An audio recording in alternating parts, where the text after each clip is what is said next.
paused. I haven't recorded it. So once you've put in your name and your date of birth for the website, you'll have to create a username. So you can make any login name and password you want. The login name could be your email or something else.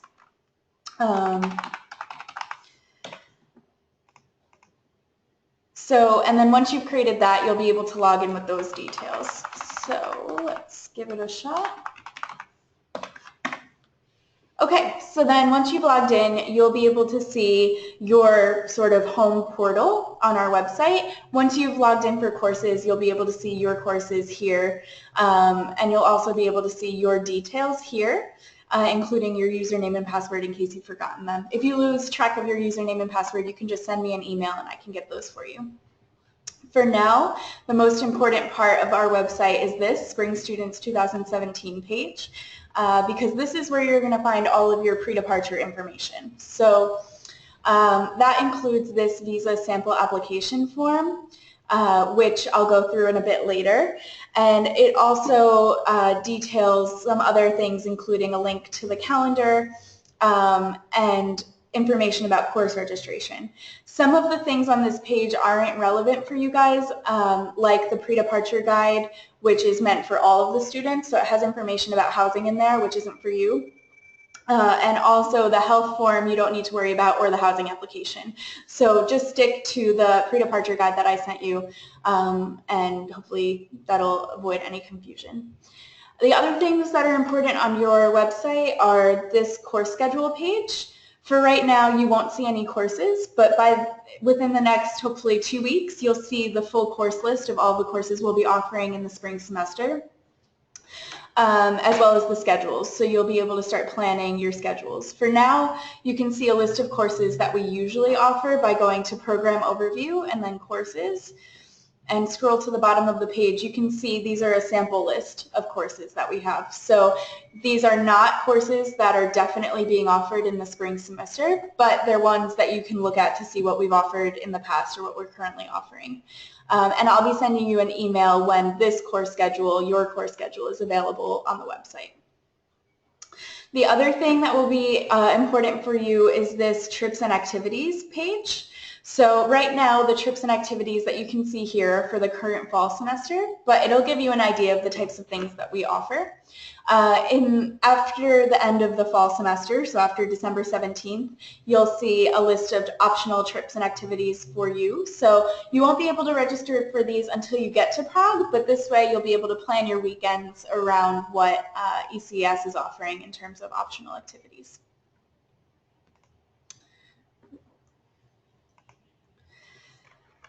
Okay, so the most important thing that we're going to go over in this webinar is the Czech visa application process.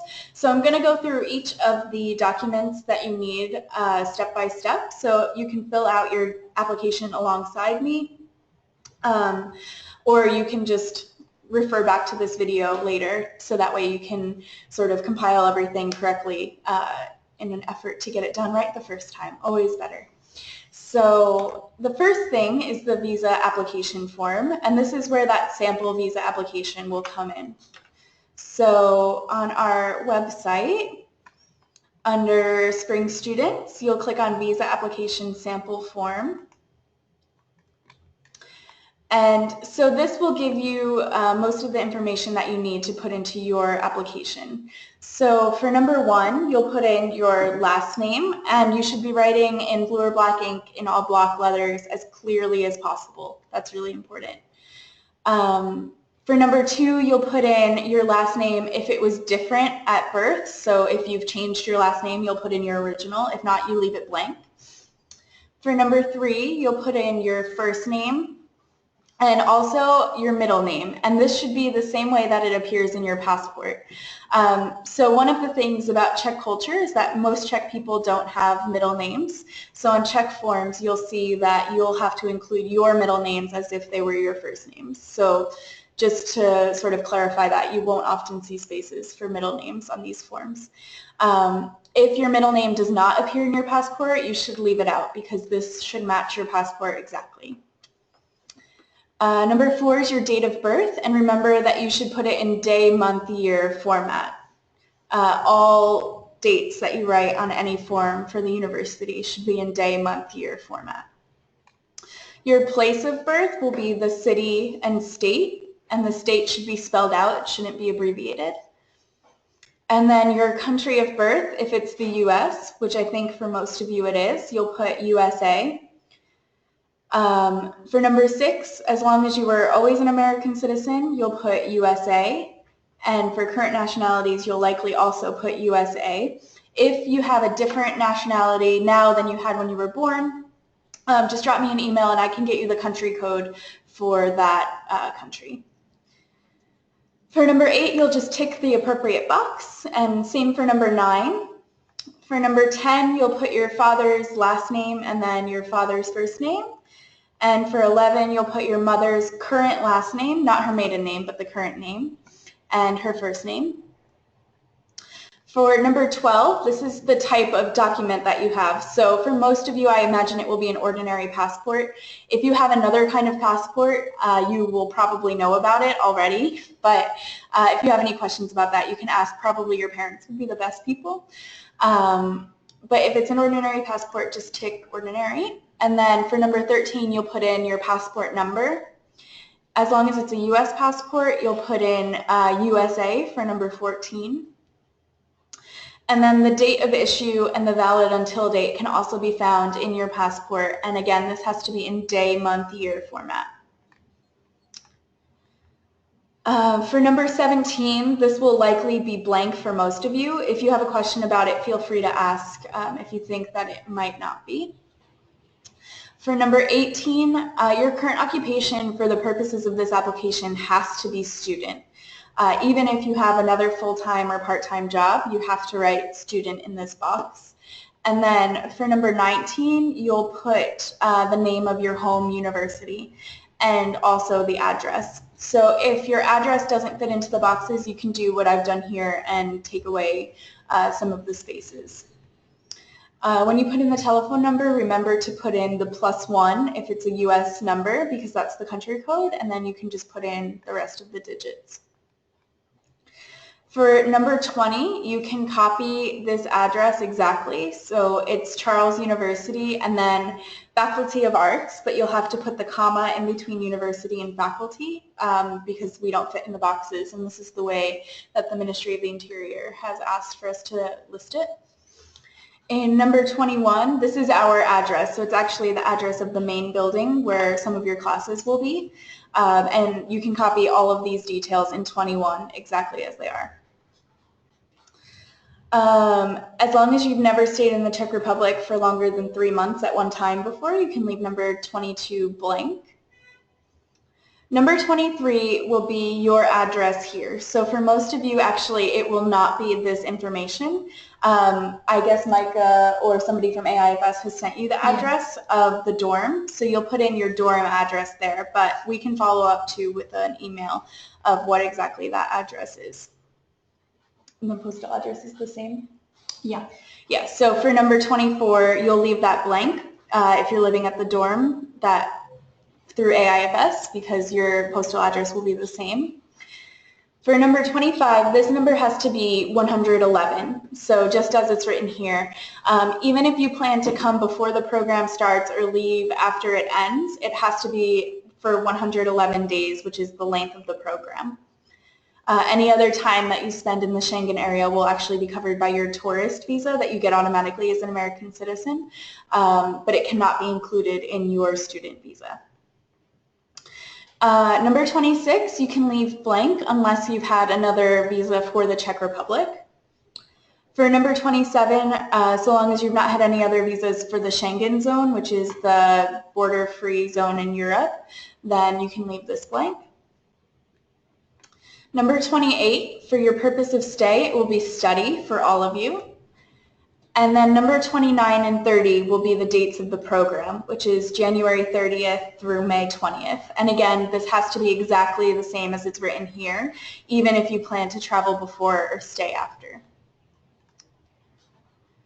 For number 31, your place of entry in the Czech Republic will likely be Prague, so you can write Praha as we've written it here. And then for number 32, your means of transport will likely be plane, unless you already know that you're planning on taking a train to Prague or something like this. Your inviting legal person is the director of our program at the university, whose name is Jitka Stepničková, and you can copy all of these details exactly. So everything through the email address will be exactly the same. Number 34 will be the manner of funding your stay, and that is yourself. Even if you have a scholarship or something else, you have to tick yourself for the purposes of this application. And then for number 35, the means of support during your stay will most likely be cash and credit cards. We don't encourage you to bring traveler's checks. They're a bit obsolete and most students don't find them to be very useful. You'll also take travel and or health insurance. And then in this date, you'll put the date for when your insurance provided by AIFS expires. So I guess they were already mostly provided with that? Yeah, you should have received it from Aaron as part of the visa letter package if you have already received your visa letters, because it will come together with them. So I know some of you might still be waiting for them, so you should receive it within the next few days. Yep, so that will be that date here. This is just a sample. For number 36 and 37, you can leave these blank, provided that you don't have a spouse or any children. But you should still include this page in the application that you submit to the ministry, even though it's blank. And then for number 38, this will be your permanent address. So usually the address written on your driver's license, for instance. And again, you should spell out the entire state, not use the abbreviation, but you can use USA as the abbreviation. If your whole address doesn't fit in these boxes, the ministry has instructed for us to have you write it in this blank space underneath. So you can just continue the address into this space underneath the address line. For your phone number, you should remember again to put +1 and then your full phone number. And then your email address should be whichever email address you're most easily reached by. So this is in case there's a problem with your application. Actually, the consulate will likely email you to let you know. So it's important that your email address is correct so that way they can get in touch with you. The same for your phone number and for your address because these are for the purposes of contacting you. And then at the bottom of the page, you'll write the date when you complete the application and the place. And then you'll sign in the box next to it. Does anybody have any questions about the visa application? I don't see any in the chat box, but if you do have any questions about this, feel free to drop me an email or drop it in the chat box as we go, and we'll get back to it. So the next document that you need is one that will also be sent to you in the visa package, which Micah just referred to, and that's this document, which is your document confirming the purpose of stay or your acceptance letter. So this one is all in Czech, but it should have your full name, date of birth, and nationality on it. And basically what it says is that you're going to be a full-time student at Charles University for 4 months, taking classes in English through ECES. You don't need to do anything with this document, you'll just include it in the application. The next document that you need is this document confirming sufficient financial resources. So this is actually a copy of the front and back of a debit or credit card, which has to be in your name. So you can block out the card number, but it does have to be in your name. And this copy has to be notarized. So the weird thing about notarizing a copy in the US is that most notaries won't do it because they don't understand the concept of copying or notarizing a photocopy. So if you go to the notary and they refuse to notarize it for you, you can write something like what we've written here. I certify that this is an original copy of my credit or debit card, and then have them notarize you signing that statement. This is what's worked in the past, and I know it sounds a bit strange, but it's sometimes the only way that a notary will be willing to notarize a photocopy of a credit card. Make sure that you don't sign the photocopy until you're actually in front of the notary, because the whole point of them notarizing it is to certify that you are who you say you are.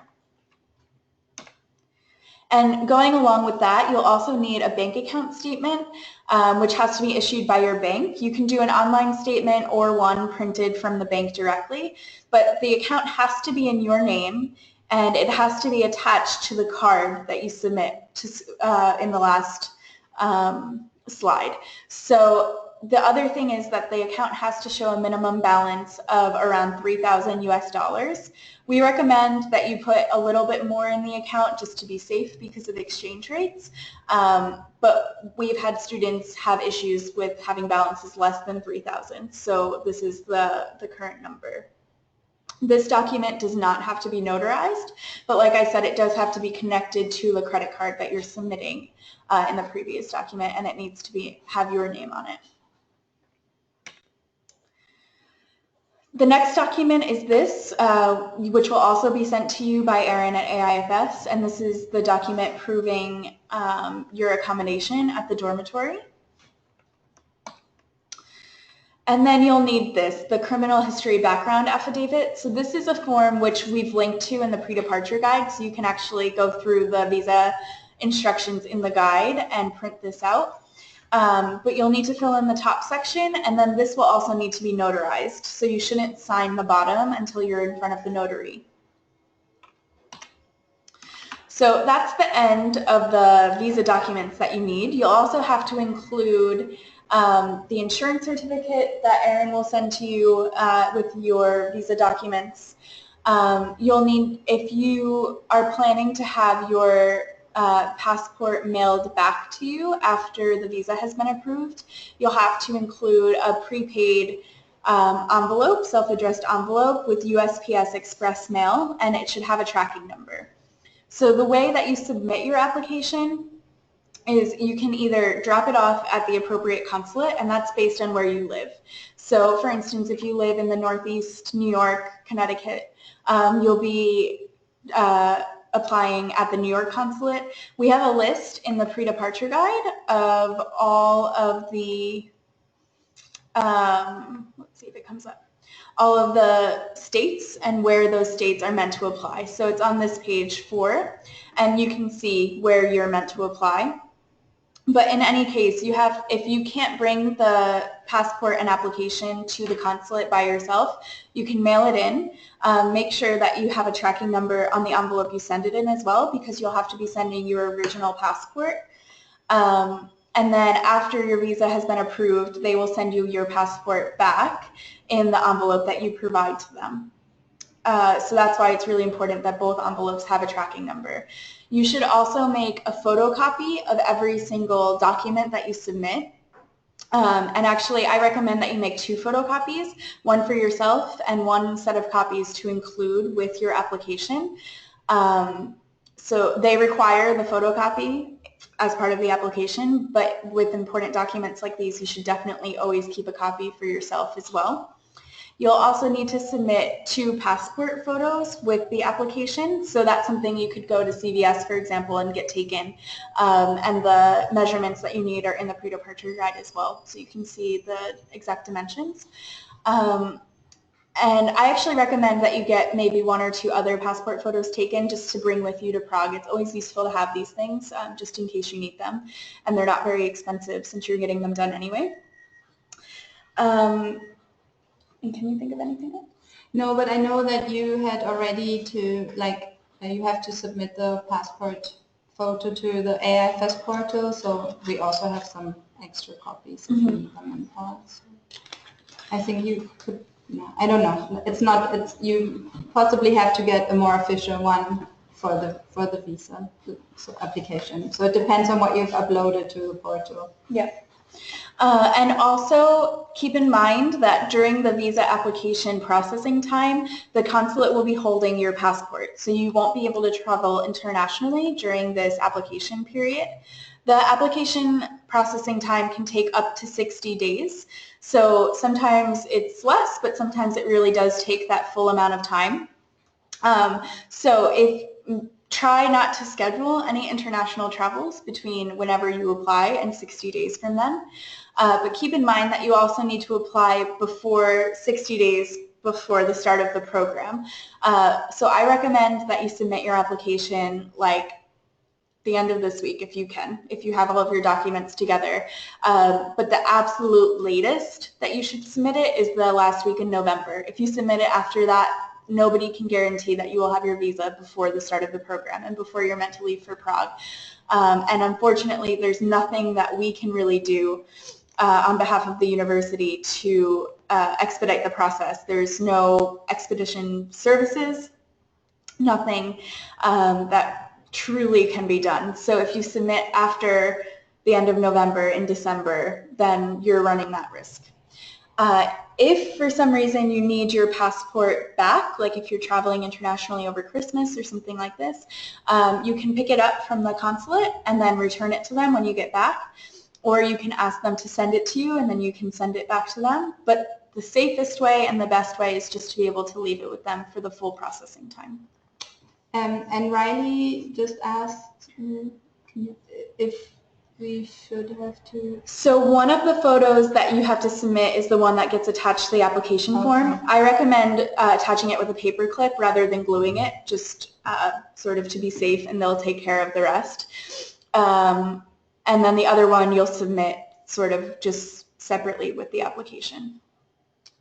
And Riley, I guess you're talking about the AIFS application, and that you've still manually applied, because most of you guys will probably have applied electronically. But if you have it this way, this should be fine, because we keep the photo on file for you. So if you need it, then you can get it from our office. So you don't need to bring any more than this, because there's no other application, right? You don't require any. Yeah, there's a square on the application form to attach a photo. So on the visa application form. Okay. Yeah. Yeah. So yeah, you just need 2 original passport photos for the visa application. You don't need any additional ones, but you should photocopy those 2 and include a photocopy. You'll also need 2 photocopies of the passport photo page. So that's where all of your personal information is. So don't send just 1, send 2 with your visa application. And definitely you should keep a copy of your passport before you send it to the consulate. So do we have any other questions about the visa application process? I haven't seen any pop in, but again, if you think of something later, feel free to put it in the chat box and we'll get to it. The other thing is that if you want to have somebody look over your visa application before you submit it, I'm more than happy to do that for you. Feel free to scan and email me a copy of all of your documents once you put them together, and I'll give you any notes of things that I noticed that might be incorrect or could be adjusted. Keep in mind that I'm not a consulate representative or a Ministry of the Interior employee, so I can't guarantee that anybody will approve anything, but I can look at it with eyes of experience and let you know if I see any major errors, particularly in the university details. All right. Okay, so let's move on. Now that the hard things are over with. We're just going to go over some details about the program, and this is about the ECES program specifically, so you'll have other details about what AIFS offers from them directly, but this is mainly focusing on the academic bit. So what you can see here is the ECES program dates. So this is our general calendar, but it's also the one that you can see online. On our website under calendars, which is linked to on the Spring Students page. So you can see that the official arrival day is January 30th. That's the day that we expect you to arrive in Prague by, no later than. And then Tuesday and Wednesday of that week, you'll have your orientation. So both the university, Charles University, and AIFS will have activities for you, and you'll be getting more detailed schedules of those as we get closer to the start of the semester. Starting Thursday of that week, on February 2nd, you'll start your pre-semester Czech language and culture course. This is the course that I explained in detail in my email that I sent you earlier today, but I will also go over it later in this presentation. on Tuesday, February 7th and 14th. So those are the second and third Tuesdays of your time in Prague. You'll have a day trip with the ECES program. So these are academic trips which are meant to supplement your Czech language and culture course and also are meant to supplement sort of your knowledge of Czech culture and Czech history. So they are mandatory, but we usually have 3 choices per day that you can pick from, which are on a first come, first served basis, and you'll be able to sign up for those on the website, and you'll get more information about that when those become available to sign up for. And then after the Czech language and culture course ends, your regular semester will begin. So this is when your regular classes start and you get into your regular schedule. After that, you have 2 weeks of classes, so until Thursday, March 2nd, to finalize your schedules. So you can add and drop courses from the beginning of course registration on December 4th until March 2nd. And then anything that's on your schedule after March 2nd will be on your final transcript. So you'll definitely be getting more information from me about that via email and in person many times before that day. But just keep that in mind, that you do have some wiggle room until March 2nd. Then the next thing that I'll note is that we have 3 national holidays in this semester, all of which are Mondays, which means that we have makeup days to ensure that those classes have enough credit hours for you to get the full 3 credits for the classes. So actually you net positive on this because we only have 2 makeup days to make up 3 Monday misses. So keep in mind that if you have any classes on Mondays, you'll have to attend class on Friday, April 7th and April 28th. These are the only Friday classes that we have during the regular semester. The Czech language and culture course, the pre-semester course, does meet Monday through Friday, but once the regular semester starts, you only have these 2 Fridays to contend with, but they are mandatory. So if you decide to plan travel ahead of time, it's on record, I'm letting you know now that these Friday classes are mandatory and we do expect your attendance there, so please keep that in mind. The national holidays are listed here, so this is Easter Monday, Labor Day, and Victory in Europe Day, the 3 spring national holidays. At the end of the semester, you'll have a reflection period where you'll be asked to attend workshops in addition to your regular classes, but you'll get more information from me on that when you get closer. Keep in mind that there are workshops scheduled for that Friday, so you should also be in Prague on that Friday in order to attend workshops. But this is at the end of the semester, so by then usually students are itching to get to know Prague a little bit better before they leave anyway. In the last week of the program, we always have a farewell party, which is a dinner and a final get-together for everybody. And then the semester ends Friday, May 19th, and then most students leave on Saturday, May 20th. So sometimes students decide to travel after the program, and that's fine by us. That's your prerogative, so when you book your airline tickets, sort of keep that in mind if you want to do that. But the program ends on the 20th, and so these are the dates for when your visa is valid. Anytime after this, if you want to travel, it's included in your tourist visa, which you get 90 days in every 180-day period in the Schengen zone. So this is most of Central and Western Europe, excluding the UK. So keep that in mind. In terms of course registration, I've already gotten some questions about this, and definitely you'll be getting plenty of information before the time comes. But we start course registration on our website on Sunday, December 4th at midnight in Prague. So this means that on the east coast of the US, it'll be 6 p.m. So kind of adjust for your time zone because, yeah, it'll be a little bit different for everybody. The courses are given on spaces and courses are given on a first come, first served basis.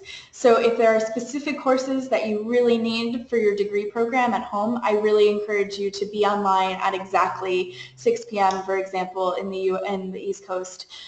So that way you have the best chance of getting into the courses that you need. I'll send information and instructions about how to register for courses, but it's really fairly simple. You'll just click on a button that says sign in on the website once you get to the course page, and that will put you onto the list for the course. Just in case you're not able to get into all of your first choice courses, I recommend that you get 2 or 3 extra courses approved in advance by your home university. This is a good thing to work on right now because you're still probably at your home university campus. So you can talk to your academic and study abroad advisors about this. A lot of people come to Prague assuming that they will just get into the courses that they want, all 5 first choice courses, and unfortunately it's just not possible for that to happen for everybody. We do the best we can to offer enough spaces in all of the courses, but we can't have 100 people in every class as much as we would like to offer that opportunity. So it's really, really important that you get extra courses approved so that way you'll stay on track to graduate on time and won't have any credit transfer issues on your way back home. If you don't get into a course that you want initially, but you still sign in for it, you'll be automatically placed on a wait list. So it doesn't mean if you sign in and you see that the course is already full that you will never get into it. It just means that you'll be put onto a wait list, and then if enough students drop the class, you'll be automatically placed into the class. So initially when registration first happens, usually courses fill up really quickly. And then by the end of the add drop period, there's actually space available in courses that were initially full because people over-register or decide that they're not interested in the class anymore. So if there's a course that you really want to take, definitely still register yourself for the wait list because the higher up you are on the wait list, of course, the better chance you have of getting into the course. And like I said, the course list and schedules will be available in the coming weeks, and you'll get an email from me when that's available online, so you can start checking what schedule you want and what courses you'll be able to take. So in terms of the orientation period, like I said, arrival day is Monday, January 30th. You don't have any activities scheduled with us, with the university on that day. But we begin our activities on January 31st, so that's Tuesday. On that day, you'll be getting your student ID cards for Charles University. So this is picture day in case anybody cares. And then you'll have a welcome meeting with us. So this is when you'll meet with me and my colleagues at the university, in addition to the director of the academic board and some of our professors who will welcome you officially and also give you really important information about the program. On Wednesday, February 1st, actually the transportation pass isn't for you, but you'll have a chance to do a Prague scavenger hunt with local students. So this is actually a mandatory activity, but it's mandatory only because you'll be really tired and won't feel inclined to do a lot, but that's the best reason to get you off your feet and walking around the city. So we put together this opportunity to pair you with local students who will show you their city from their perspective and also give you a chance to take some great photos of some interesting places and learn about some more alternative places than the touristy ones you've already read about. And this will conclude with a river cruise. So we always do this. It's a dinner, and it'll give you a chance to see some of the sights in Prague from the water. So the rest of that week, Thursday and Friday, will be taken up by your Czech language and culture course. So this is the pre-semester course that I've emailed you about. There's 2 options for the course. One is the graded session or section, which is a course in which you get a letter grade, A through F, much like you're probably used to at home. The other option is the pass-fail or the credit-only option. So this course, the syllabi for each covers essentially the same material, but the credit-only option gives students who don't want to take it for a grade the chance to take it for credit only because it is a mandatory course. Everybody will have to take one of the 2. But for this course, you won't get a grade at all. You'll only get a pass-fail on your transcript, which means that if your home university requires that you prove you got at least a C in order for the grade to transfer back, you have to take the graded option. You should not take the pass-fail option, even if your grades only transfer back as pass-fail anyway. I've put more information about that in the email, and I'll remind you again before course registration starts. But it's really important that you check with your study abroad advisor and your home university to see what their requirements are. We already know about some universities that have this grade requirement. So definitely Micah or I will be in touch with you about that to let you know which course you need to register for if we already know from your home universities. So on the bottom of this page, you can see the approximate calendar for the first 3 weeks of the program. So you'll notice that on the second and third Tuesday, we have these day trips. Usually the first day trip is to places that are culturally really interesting, like Pilsen or Kutna Hora or Český Krumlov, something like this. Something that's, you know, artistic or really interesting to visit. In Pilsen, you visit the brewery. In Český Krumlov, you'll visit the town and do some hiking. In Kutna Hora, you'll visit the famous Bone Church, which if you haven't seen it or heard about it, you should Google it because it's really an interesting experience. And then on the second day, usually we do something a little bit more historically interesting. So we'll give you the option of going to places like the Terezín concentration camp and memorial, or to a town called Lidice, which was sort of a pivotal aggression of the Third Reich towards the Czech Republic, and you'll learn the history of that place as it relates to Prague and also to the town of Lidice. So there's several options, and again, these are given on a first-come, first-served basis via sign-up on our website, so you'll get more details about that after the fall semester ends when they're available online. Does anybody have any questions about orientation? I don't see anything in the chat, so that's either really good or really bad. But all right. So I'll just briefly go through some of the optional trips and activities. These are things that the university offers to you that are separate from the things that AIFS will. So we usually offer a Prague Castle tour or a tour of Karlstein Castle, which is a castle about 40 minutes outside of Prague. In the spring, after the weather gets hopefully a bit nicer, we'll offer a hiking trip to a place called Český Raj, which is known as Bohemian Paradise. It's a place where Czech fairy tales have been written about. It's a really beautiful spot with beautiful rock formations that you can see actually on the screen in the bottom. And then we offer usually a tour of a theater with a performance attached to it. And then probably the most interesting thing that we offer are what are called cafe and gallery excursions. So these are run by our cultural coordinator, whose name is Zuzana. You'll get a chance to meet her when you arrive in Prague. And she is sort of a long-standing member of our team. But she's also an incredible person for you to get to know. She knows essentially everybody in Prague, and I think that's a valid fact. The other day, she was telling me that Andy mentioned something to her, and Andy is Andrew Shapiro, the U.S. ambassador to the Czech Republic. So just to give you an indication. So she organizes these trips called cafe and gallery excursions, where she'll take you to one of Prague's either really traditional galleries or sometimes really alternative galleries, and you'll get a chance to hear from her about the artist or the type of art or something like this, and then she'll take you to a cafe for lunch or for coffee afterwards to give you a chance to get to know her. So we encourage you to take really advantage of these opportunities especially. And then throughout the semester you'll also get emails from me about opera or ballet or theater performance tickets that are available through our office. So we get them fairly cheaply from Susanna. Student tickets, for $5 to $10 to go see operas in some of the most famous opera houses in Europe. So it's also a good opportunity. Because you guys are AIFS students, you also have some other activities, which Micah will briefly... Yeah, and this is when it gets a bit confusing always in the first weeks, because as part of your program fee that you already paid, you have lots of kind of like tickets, events already included.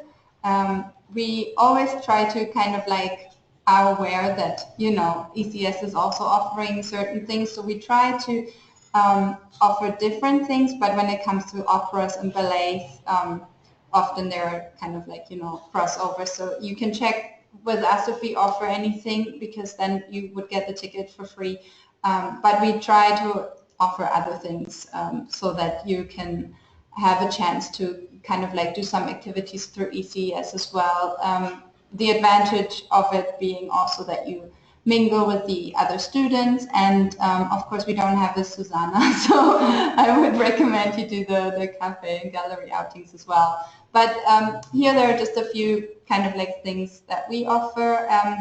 as you are an AIFS student, we also do an included trip to South Moravia, which is the wine country, or the more kind of countryside-y bit of the Czech Republic. That will be included, all the other things you see. And then we also, of course, offer optional trips that are different again than the ECES optional trips, but they are also not included in your fee. So you can check the dates, check the itinerary, and choose whatever you feel more, prone to. Yeah, and I should mention as well that the trips and activities offered through the university, through us, are not included in any fees that you've already paid. So the prices for the activities that we offer will be listed on the website alongside all of the other information, so you can have a chance to budget that out. But we try to keep the costs, as I know that AIFS does as well, as low as possible, so that you can take advantage of as much as possible. So I just have some brief notes about cultural considerations that you should maybe start thinking about and perhaps even start researching before you come to Prague. The first thing that I always mention is the Czech sort of openness to strangers. You'll notice probably when you first get here that people won't be smiling at you in the streets. And I won't even say as often, because really it will just never happen. It doesn't, and it's one of these things that usually when American students come to Prague and they sort of are confronted with this cold exterior of the local culture, they feel sometimes offended or really put off by it. But it's completely just a normal part of the culture, and actually it doesn't mean that the Czech people aren't friendly. It just means that they're not the friendliest always to people that they don't know. So it's something to keep in mind. Of course, the exception will be the people that work on the program. As you might have noticed, I'm not Czech. I'm from the US. I'm from New York originally, but all of my colleagues at the university are Czech. Most of our professors are as well. And these people are incredibly friendly because it's their job to work with you and they love working with you. But when you're out in the streets or maybe at cafes, these sorts of things, just keep in mind that it might not be the warmest experience like you're used to in the US, but it's totally normal. Also, with restaurant etiquette, it's the same. It's not such a service-oriented culture like the US is, so you won't get waitresses that come to your table 10 times asking how you are or if you need anything else. Really, they are there just to provide you with your plate and then provide you with your bill, and that is the extent of their sort of requirements. The flip side of this is that also the tipping culture isn't as strong, so usually you don't tip as much as you would in the US if you tip at all. And so these are things also that we'll talk about when you first get here, but it's something that usually takes students by surprise when they first arrive. So I'm warning you now that these are sort of interesting tidbits. Same with public transport. Usually Americans have this stereotype, especially in Prague, but in other places in Europe, of being really loud, because on public transportation you'll find that Czech people will hardly talk, or if they do, it'll be very quietly. So it's really noticeable when a group of Americans comes onto a metro train or a tram, and if they're very excited about something, everybody will sort of look at you and stare until you stop being excited about that thing. So it's, again, just one of these things that you might notice right away.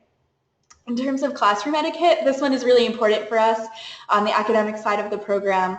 Like I mentioned, most of your professors are Czech with maybe 2 or 3 exceptions, and those professors are European in any case. And the European style of education is a lot different than the American style of education. On this program, it's sort of a hybrid, so you'll find that the syllabi are a bit more adapted to what you might be used to, but you won't have as many assignments as you might be used to at home, and it'll seem like there's not as much to do for the course. But actually, in some cases, there might even be more to do, because your professors expect from you a lot in terms of independent learning, and they expect a lot from you in terms of effort on the assignments that you do have. And they expect you to be, present in class and part of the discussions, all of these things prepared, maybe just as much, if not more so, than your professors in the U.S. So we mention this now because it's something that usually takes students by surprise, especially if they register for, 5 classes, and then they find out, they look at the syllabi and see, oh, there's only 1 paper for each of these. These are going to be so easy. But actually, it's not necessarily the case. So just be aware of that that when you're choosing your schedules. But also when you get here, it's something that we mention again because our professors love working with American students. It's why they teach for us as well as teaching at the regular departments for Czech students. So they're really approachable and they're willing to answer your questions if you have them, but they're not going to go after you to answer your questions. You have to really make the effort and go to them. So that's really the main differences between classes in the US and classes in the Czech Republic. And in terms of, well, classroom etiquette in general, it's probably something that you might be used to from home in terms of not eating or drinking in class or not being on Facebook in class, these sorts of things. But of course, I know that you all would never do things like this to offend anybody, so I won't even harp on it.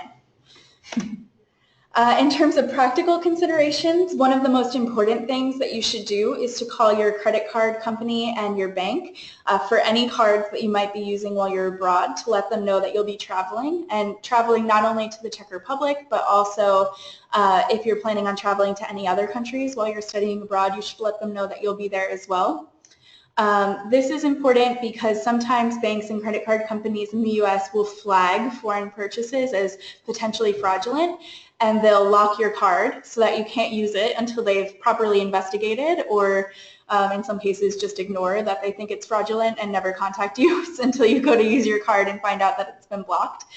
So this is the biggest headache that I've personally ever had as a study abroad student and American traveling abroad. Sometimes it's a really big pain when your bank refuses to give your card, for example, to your parents. They'll only give it to you, but you're in Prague, so then you have no card. This happens sometimes. So be really conscientious about this and make sure that you call them, make sure that they've taken the note down that you'll be abroad in order to save yourself a really big headache once you get here. Also be aware that the exchange rate, the Czech Republic is on the Czech crown, we're not on the euro, despite being in the EU and in the Schengen zone. So the exchange rate is about 24 or 25 Czech crowns to $1. When you get here, you'll think everything is ridiculously cheap, and it's true, the cost of living is a lot lower here, but I still encourage you from the very beginning to budget really well because things can get away from you really quickly, especially when you're working in many currencies, potentially in 1 week.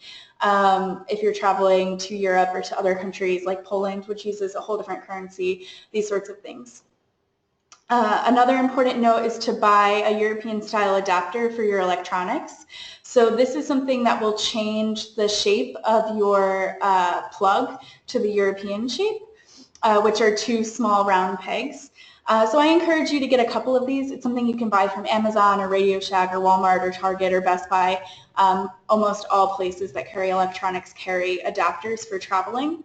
They're pretty small and they're pretty inexpensive and they're pretty easy to lose, so it's good to have some extra ones laying around. These don't convert the voltage because the voltage in in Europe is higher than the voltage in the US. But for most of your electronics, you won't need voltage converters. For example, like your laptop or your phone, camera, these sorts of things will automatically convert it. The only note that I'll give you about this is that heat-producing appliances, one, typically do not convert voltage on their own, so you'll need a voltage converter. And also, even with a voltage converter, they don't always convert the voltage really well. My personal tragedy about this particular example is that when I was studying abroad and I was traveling in London, I plugged my hair straightener into a voltage converter and then went to straighten my hair and melted it because the straightener got so hot, even with the voltage converter, that it couldn't handle it, and it literally melted my hair, which is not something that I want any of you to have to go through. So my suggestion is to buy hair dryers and hair straighteners in Prague once you get here. We'll be able to point out stores where you can get them fairly inexpensively, probably even for the same price as what you would buy a converter for anyway.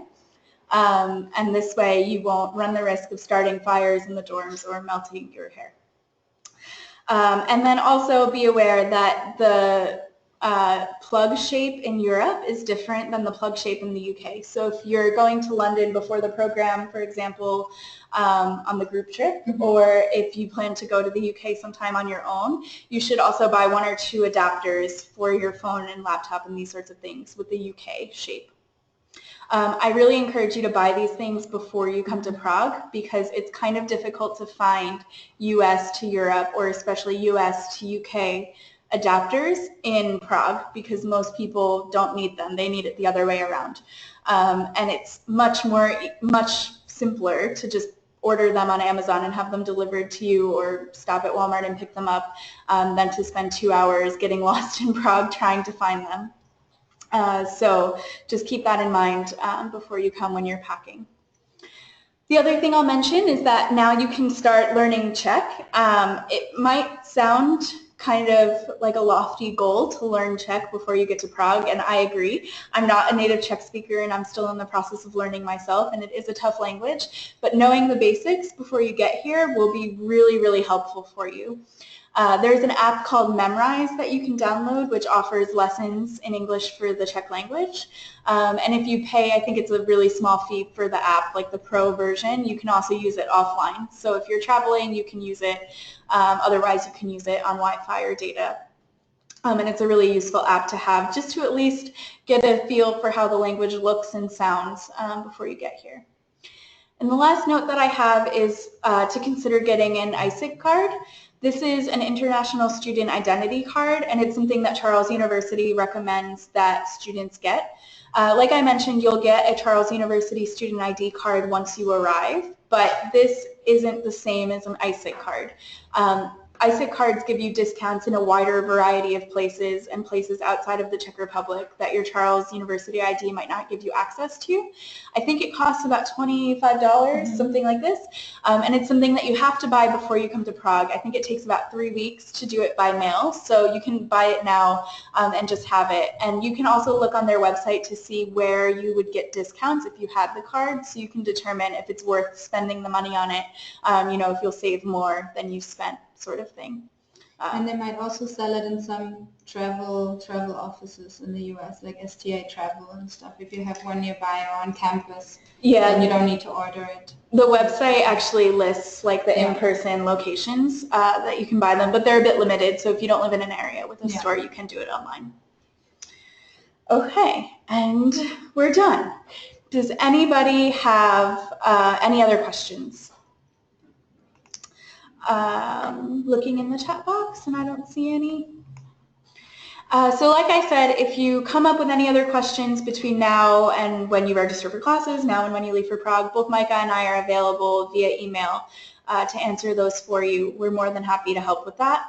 And like I also said, if you want me to look over your visa application before you submit it, feel free to scan it and send it to me, and I'm happy to read it to see if I spot any major errors. And just to reiterate that point, remember that you should submit your visa application as soon as possible. And I'm really stressing this because it's stressful for you and it's stressful for us when you submit it after the end of November, especially because we know that there's nothing that we can really do to help you, and we want to make sure that you get your passport back before you're meant to leave for Prague. It's really important. So keep that in mind. But if you don't have any other questions, we'll go ahead and end the session. You can see my Skype address also in my email signature, so if you want to talk sort of on the phone but don't want to make an international phone call, whenever I'm at my desk, I leave Skype as available. So feel free to message me or call me via Skype anytime. All right?